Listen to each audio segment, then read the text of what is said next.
माँ की बहू। साक्षी के पैदा होते ही उसकी माँ गुजर जाती है, जिसके बाद उसके पिता आलोकनाथ अकेले ही उसका पालन पोषण करते हैं। 16 साल की उम्र से ही साक्षी ने घर चलाने के लिए नौकरी शुरू कर दी थी। बेटी से बढ़कर एक बेटी की तरह वो अपने पिता को कंधे से कंधा मिलाकर काम में हाथ बटाती रहती है। साक्षी, मेरे होते हुए तुझे नौकरी करने की कोई जरूरत नहीं है। तेरे हर शौक पूरे करने के लिए मैं अभी जिंदा हूँ। और आपकी शौक का क्या पापा? आपके भी तो कुछ शौक होंगे ना, मुझे वही सब पूरे करने हैं। मेरे शौक का क्या बेटा, मैं तो बूढ़ा हो चुका हूँ। मेरे शौक तो तेरी माँ के साथ ही कब के मर चुके हैं। अब तो सिर्फ एक ही सपना है मेरा कि जल्दी से किसी अच्छे लड़के को देखकर तेरी शादी करा दूं। क्या पापा, आपकी हर बात मेरी शादी पर आकर ही क्यों अटक जाती है? अगर मैं चली गई तो आपका ख्याल कौन रखेगा? इसलिए मैं आपको छोड़कर कहीं नहीं जाऊंगी। अरे बेटा, एक ना एक दिन हर लड़के को जाना ही पड़ता है। तुझे भी जाना तो होगा ही। अपने पिता की बातों से निराश होकर साक्षी अपने रूम में चली जाती है। पिता से दूर होने के ख्याल से ही वो फूट फूट कर रोने लगती है। कुछ दिनों के बाद, आलोकनाथ जी, हमारी नजर में एक लड़का है। उसके पास बंगला, कार, सब कुछ है। सुना है करोड़पति लोग हैं वो। आप कहे तो आपकी बेटी के लिए बात करूं? अरे लेकिन हमारे इतने बड़े परिवार में अपनी बेटी ब्याहने की हैसियत नहीं है। उन सब की चिंता मत कीजिए। उन लोगों को दहेज वगैरह कुछ नहीं चाहिए। वो लोग तो सिर्फ अपने परिवार के लिए गुणी और संस्कारों से परिपूर्ण बहू चाहते हैं। अगर ऐसी बात है तो आप उन लोगों से मेरी बेटी के बारे में बात कीजिए। मेरी बेटी में वो सभी गुण हैं जो वो अपने परिवार की बहू के लिए चाहते हैं। इस तरह वो साक्षी का रिश्ता लेकर अर्जुन नाम की लड़की के परिवार के पास जाता है। साक्षी की फोटो देखकर लड़के वाले उसे झट से पसंद कर लेते हैं, जिसके बाद अर्जुन के परिवार वाले साक्षी को देखने उसके घर पहुंचते हैं। आलोकनाथ जी, हमें तो आपकी लड़की फोटो में ही पसंद आ गई, और फिर भाई साहब ने आपकी लड़की की तारीफ भी बहुत की है। अब तो बस आप हमें उससे मिलवा ही दीजिए। साक्षी बिटिया, बाहर आना तो। साक्षी। अपने पिता की आवाज सुनकर साक्षी तुरंत बाहर आ जाती है और एक एक करके सभी के पैर छूती है। आलोकनाथ जी, आपकी बेटी तो सच में बहुत गुणवान और संस्कारी लगती है। बिटिया, क्या क्या शौक है तुम्हारे? पापा, और अपनी ज़रूरतें पूरी करने के अलावा मेरे और कोई शौक नहीं है। आपने अपनी लड़की को सच में बहुत अच्छे संस्कार दिए हैं भाई साहब। इसे अपने घर की बहू बनाना तो हमारे लिए सौभाग्य की बात होगी। इस तरह सबकी राजी खुशी से अर्जुन और साक्षी की शादी भी हो जाती है। साक्षी की सास उसे एक माँ का भरपूर प्यार देती है और कभी उसे मायके की कमी महसूस नहीं होने देती। साक्षी बेटा, तू आराम कर। सुबह से घर के काम पर लगी है, थक गई होगी अब बिटिया। नहीं माँ, मैं ठीक हूँ, आप चिंता मत कीजिए। मैंने कहा ना, अपने रूम में जाकर आराम कर। अरे काम की टेंशन मत ले। अपनी सास की जिद के आगे हार मानकर साक्षी अपने रूम में चली जाती है। थोड़ी देर बाद उसका पति भी वहां पहुंच जाता है। साक्षी, तुमने मेरी रेड कलर की फाइल देखी क्या? जी नहीं, मैंने तो आपकी कोई फाइल नहीं देखी। साक्षी, तुमसे मेरी एक फाइल तक नहीं संभाली जाती। 1000 बार बोला है तुमसे कि मेरे सामान को हाथ मत लगाया करो। मेरी सुनती ही कहाँ हो तुम? माँ ने बहुत सर पर चढ़ा रखा है तुम्हें। अर्जुन के इतना कहते ही साक्षी रोने लगती है। साक्षी के रोने की आवाज सुनकर उसकी सास वहां पर आ जाती है। साक्षी बेटा, क्यों रो रही है? इस नालायक ने कुछ किया है क्या? साक्षी अपनी सास मीना को सारी बात बताती है। क्यों? गधे, अपनी फाइल का खुद तो ध्यान रखता नहीं और बहू को ताने देता है। माँ, अब तो रहने ही दो। आपको हर समय अपनी बहू ही सही लगती है। सही लगती नहीं, सही है मेरी बहू। माँ समझाइए ना इन्हें, ये हर समय मुझ पर गुस्सा करते रहते हैं। खबरदार अर्जुन, जो आज के बाद तूने मेरी बहू के साथ ऐसा बर्ताव किया तो मुझसे बुरा कोई नहीं होगा। अपनी माँ की डांट सुनकर अर्जुन वहां से चला जाता है। बहू, अगर दोबारा ये तुम्हें ऐसा कुछ कहे तो तुम मुझे आकर फौरन बोल देना। मैं हमेशा तुम्हारे साथ खड़ी रहूंगी बेटा। माँ, आप सच में बहुत अच्छी हो। मुझे बचपन से लेकर आज तक कभी एक माँ का प्यार नहीं मिला, लेकिन जब से आप मुझे मिली हैं तब से मुझे माँ की कमी कभी महसूस नहीं हुई। अरे पगली, मैं भी तो तेरी माँ ही हूँ, और मेरे होते हुए अब तुझे कभी अपनी माँ की कमी महसूस नहीं होगी। एक दिन, साक्षी, अब मैं तंग आ चुका हूँ तुमसे। भगवान के लिए मुझसे दूर रहा करो। अब मुझे ना चिढ़ होने लगी है तुमसे। अर्जुन, ये क्या तरीका है अपनी पत्नी से बात करने का?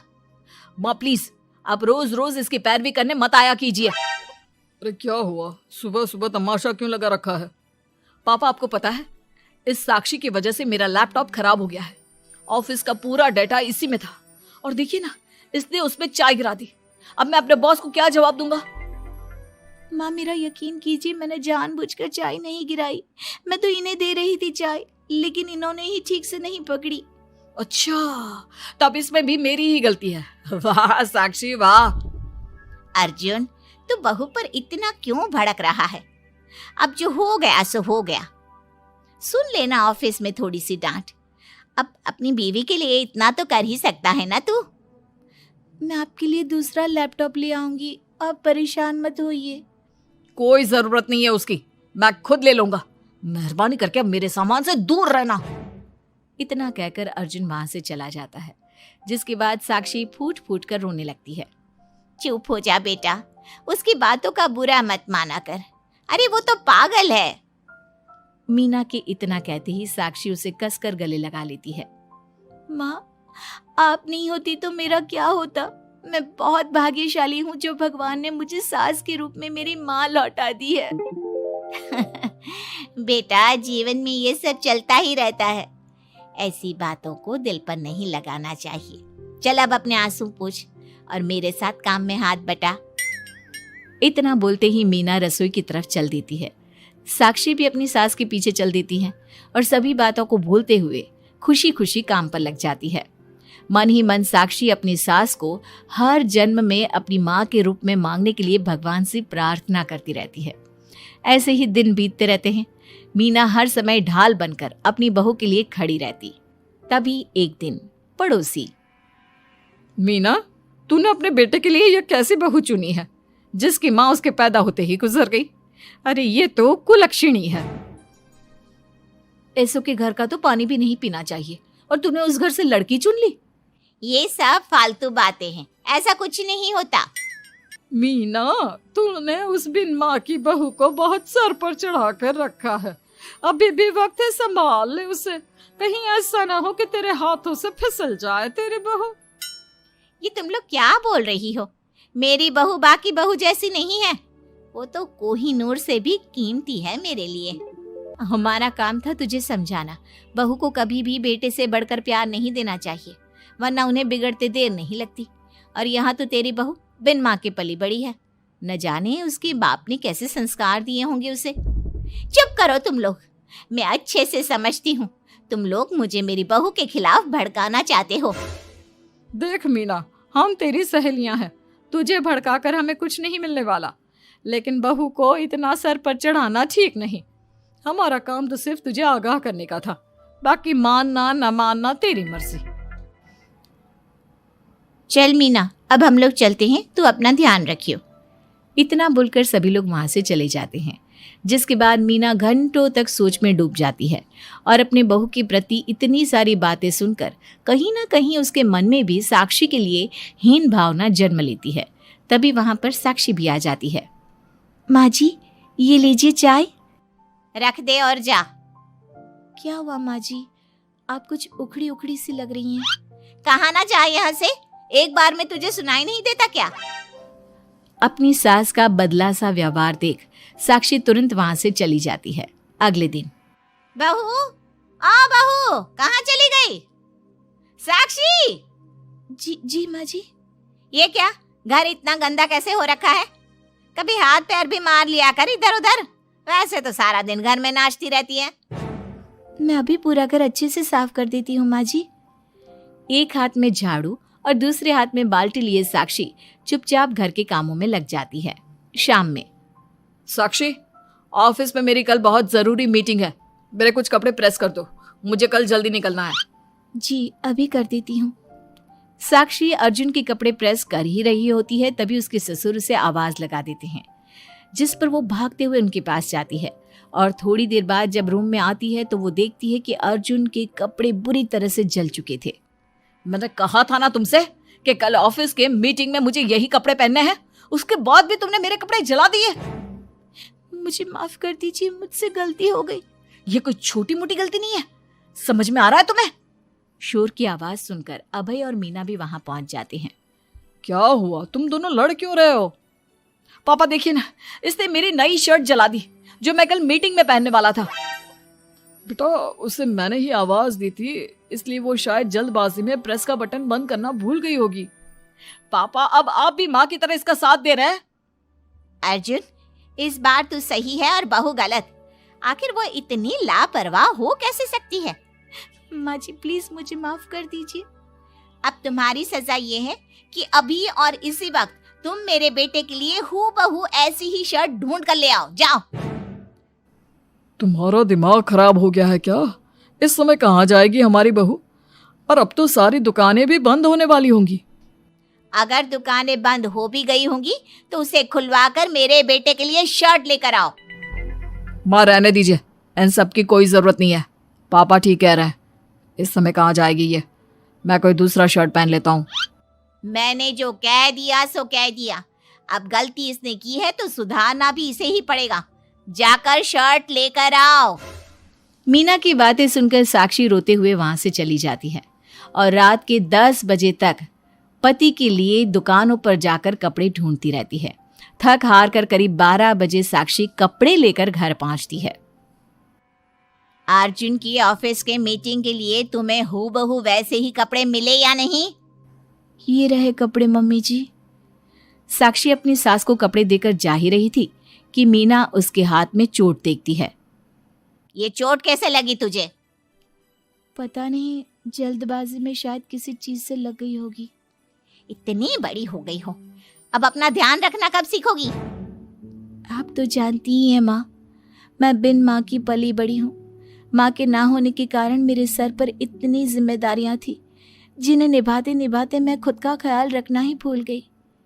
लेकिन आप जानती हैं माँ, मुझे अब भगवान से कोई गिले शिकवे नहीं है, क्योंकि भले ही उन्होंने मुझसे एक माँ छीनी है, लेकिन उन्होंने आपको मुझे दिया है और अब आप ही मेरी माँ हैं। इतना कहकर साक्षी माँ से चली जाती है। साक्षी की बातों को सुनकर मीना को भी अपने कहे और अपनी गलतियों पर पछतावा होने लगता है, इसलिए वो बिना खाए पिए ही सो जाती है।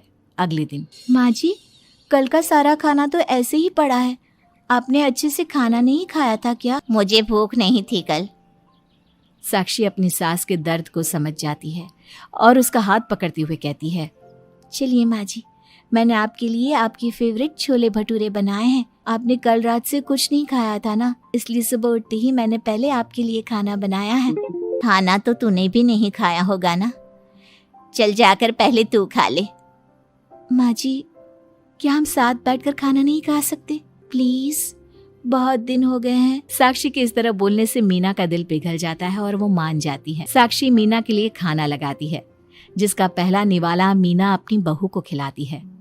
मुझे माफ कर दे बेटा, मैं जानती हूँ पिछले कुछ दिनों से मैंने तुझे बहुत चोट पहुँचाई है, हो सके तो मुझे माफ कर देना। नहीं नहीं माँ जी, आपका पूरा हक है मुझे डांटने का। मुझे आपकी किसी भी बात का कभी बुरा नहीं लगा।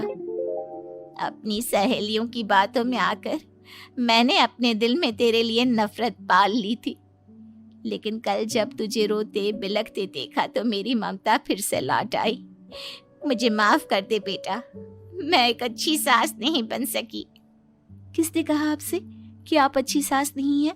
आप तो वर्ल्ड की बेस्ट सास हो, और सच कहूं उससे भी बढ़कर बेस्ट बेस्ट बेस्ट बेस्ट मेरी माँ हो आप। इतना कहकर साक्षी अपनी सास को गले लगा लेती है और उसके बाद दोनों पहले की ही तरह हंसी खुशी साथ रहने लगते हैं।